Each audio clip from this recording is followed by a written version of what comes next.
Hey guys, and welcome back to Joko Yo. What today is going to be about, as we have been looking at the last few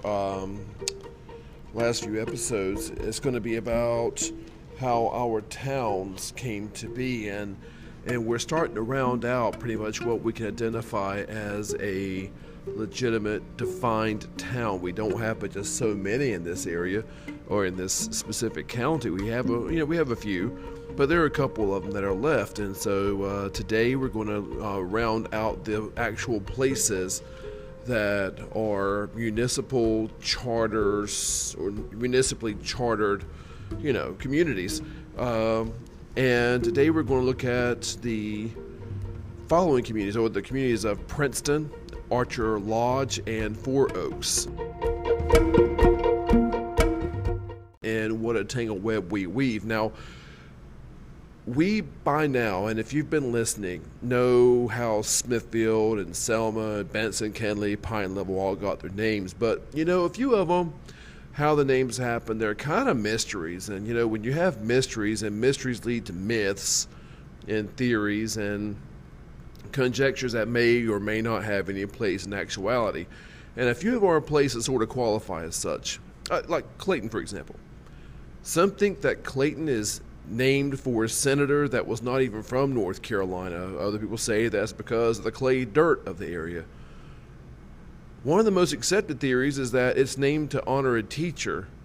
Well, either times have changed or that's a laughable thing. Honoring teachers, especially enough to name a teacher after them. Wow, I'm a teacher, I can tell you. Yeah, whatever. But maybe, it's possible. Things have changed. And Princeton, for example. Princeton's really, really old, and perhaps older even than Smithfield from looking at the records. It was originally called, Princeton was, Boone Hill, after Joseph Boone, his brother Ratcliffe, who established a tobacco warehouse of sorts on the Neuse.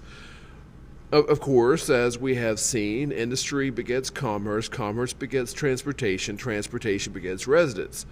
And it was known as Boone Hill, and it existed for about a century before it was chartered as a town in 1861.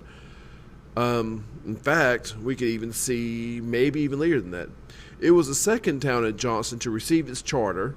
Of course, Smith was the first one, and before the railroad busted through, so that makes Smithfield and Princeton, Boone Hill and Smithfield alone in Johnston's towns as being the only two to be born chartered without the benefit of a railroad coming through. Now, a railroad did come through both of them eventually, but they were born before then. And it was on a stage road that connected Goldsboro to Raleigh, and of course, it was on the Neuse River.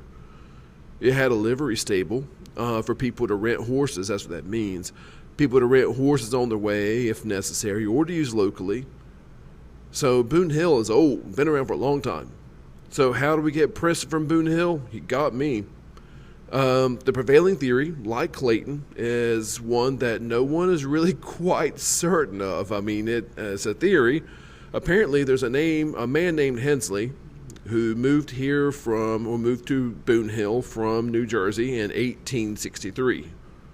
Now, if you know what's happening in 1863, a person moving in from New Jersey probably not going to be that welcome. Now, either he was from Princeton, New Jersey, or he was simply an admirer of its university. No one really is quite clear on that, or really any of it.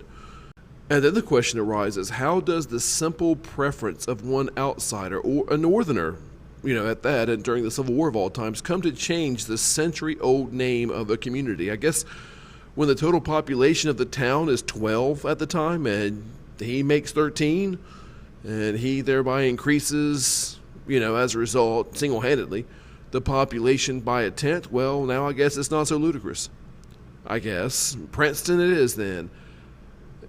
Another one, for example, Four Oaks. Four Oaks is another Johnston town whose name is a kind of a head-scratcher. Now, nearly all the stories about Four Oaks go back to one event. A possum was in a tree, and someone cut down the tree to get it and dispose of the possum. What did the possum do to him?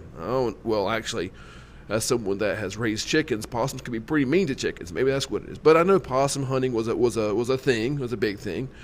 And so someone cut down the tree to get this particular possum. Eventually, 4 trees will grow out of that stump. A man named Kenshin Barber bought the property, liked the 4 oaks off of that one stump, thought it was kind of cool, and made it a centerpiece of his property. That's lovely and all, but a possum hunt is not really enough to build a town around. But a railroad is, as we've seen. And the Atlantic coastline, like so many others, and so many other towns, are just going to scout out the place to put in a depot. Of course, the train's going from Smithfield down to Benson and further on. The story has it that the president of the Atlantic coastline himself, a Colonel Robert Rufus Bridgers, is from Edgecombe County. He's the president of the ACL, and he's a graduate of UNC Chapel Hill, which was just UNC at the time, law school. He heard the story, liked the idea of 4 Oaks, and personally named this depot the 4 Oaks Depot. 4 Oaks. Now that much seems to be pretty much agreed upon. The stories begin to diverge about the possum hunt. Some say that a man named Aaron Wallace in 1850 cut down the oak to get the possum. Some say a railroad official named J.B. Exum much later did it. But these things are true. Bridgers, who dabbled in law, had a store in Wilmington, got involved in statewide office, got elected, purchased lots of land for farming in Edgecombe County, Halifax County, and in Florida, He bought right-of-way near the depot, and along with 40 acres that had joined that depot from a man named Isaac Evans Blackwell, and from that purchase, he built a town. It was established in 1887, and by the time it was chartered, 4 Oaks was humming with mills, a cotton gin, a store, a church, and even a saloon ran by a man named D.W. Keene, serving a town population of 25. But it did serve a much wider community. Now, if Princeton, or Boone Hill, is our oldest, another one, Archer Lodge, is the newest and one of our most populous. The first rule, I should say, before we start talking about Archer Lodge, the first rule of Archer Lodge is that it is decidedly not Archer's Lodge. There's no S there. That's what they'll all tell you. That's step 1. Now, Archer Lodge was founded in 2009, so it is pretty much new, but already it has over 5,000 residents, making it more populous than Benson and 4 Oaks almost combined. Now, the railroad times, just like the railroad times gave birth to 4 Oaks, and the Neuse gave birth to Princeton, Johnston's housing boom is going to give birth to this town. But again, like those, there was a community in that area for a long time before there was an official charter. There was also a commercial hub. In the case of Archer Lodge, this hub of the community may have been simply Barnes's store, but the store was at a cross junction of the Wilson-Raleigh Road and the Lewisburg-Fayetteville Road. The community around that store and that crossroads was, at one point, one part of it was called Creechville. Now, next door to the store, and established in 1854,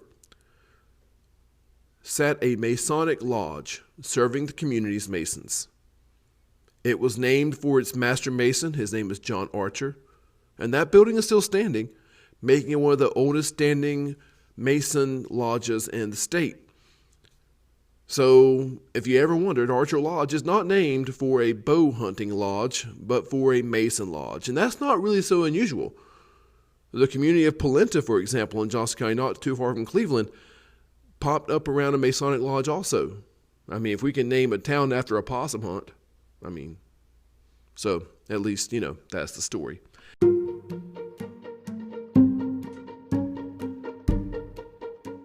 And here we are, 3 towns, and that's a short one, but we popped in the last 3, and there'll be more stuff coming out about those. I mean, y'all, you have no idea how many stories I've got, but you actually might.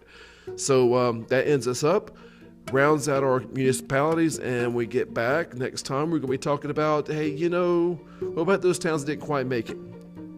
That's where we're going to hit. And y'all, hope it's been fun. I've had fun. Always do have fun. And talk to you later. Be good.